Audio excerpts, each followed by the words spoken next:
Thank you, Mr. Cohen. Now we'll begin with the prepared question round. Talking about economy and housing, the small business owner is faced with even more difficulties in the economy today than a few years ago. What are your plans for assisting in creating incentives for small business owners in West Palm Beach as a whole? That's for you, Mr. James. My incentives are, I think that the city must work with the small businesses, and I am thinking, one example of an incentive that I want to present is using the old City Hall, for example, as an incubator for small businesses. The digital domain project, I think, is a tremendous start. And what I would like to do in terms of economic development and adding to the jobs here is build upon the momentum that's been established by digital domain, using and setting up the old City Hall as perhaps an incubator for synergistic small businesses that work with the same high-tech industry. And I think that's one example of an area in which the city can get more involved and provide incentives for small businesses.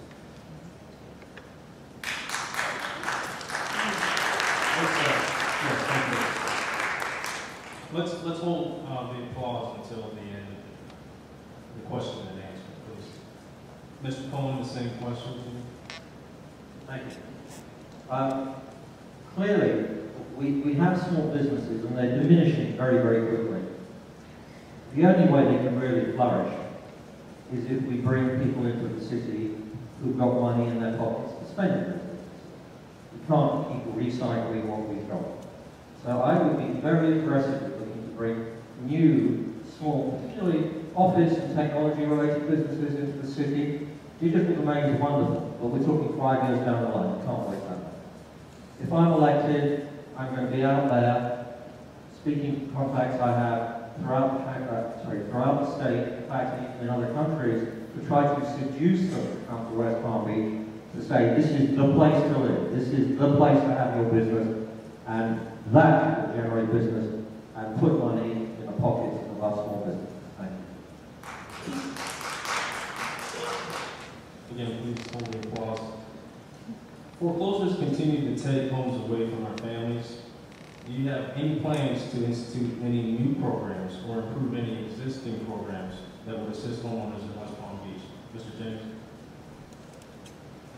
That is a very complicated question, but I think one possible approach is to perhaps, if we can identify a source of city funds that would serve as possibly a guaranteed pool, if you will, that we could use perhaps for eligible homeowners to possibly use as additional security as they try to hold on to their homes.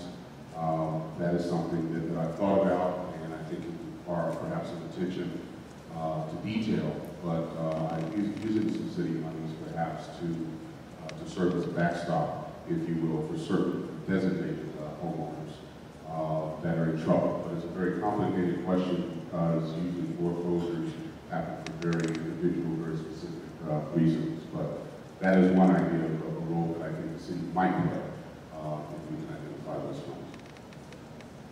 Thank you, Mr. James. Mr. Collins, same question. It is truly a complicated situation. I happen to mediate a number of foreclosures. There are a few things that we can do with the state.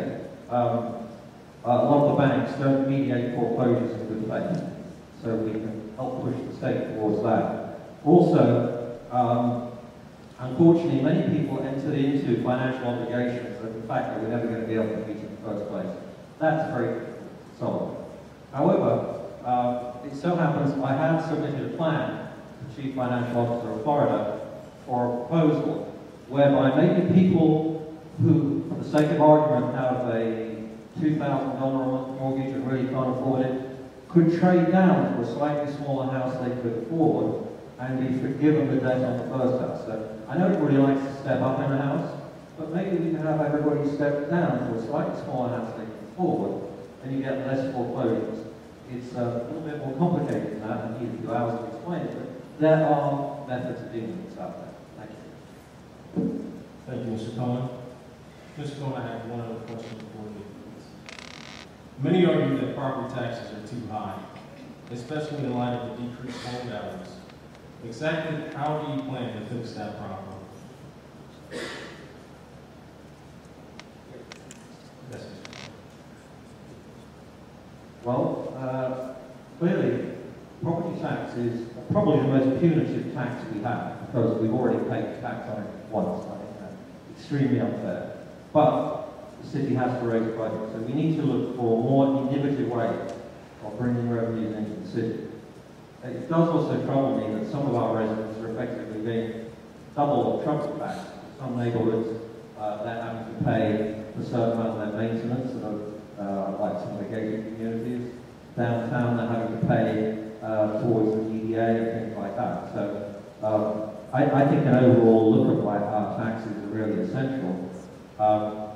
And I believe that in order to do with our taxes, we actually have to look at our expenditures. And if you look at the whole budget, if you look at the whole budget, we have to make sure we're spending our money in the most effective way.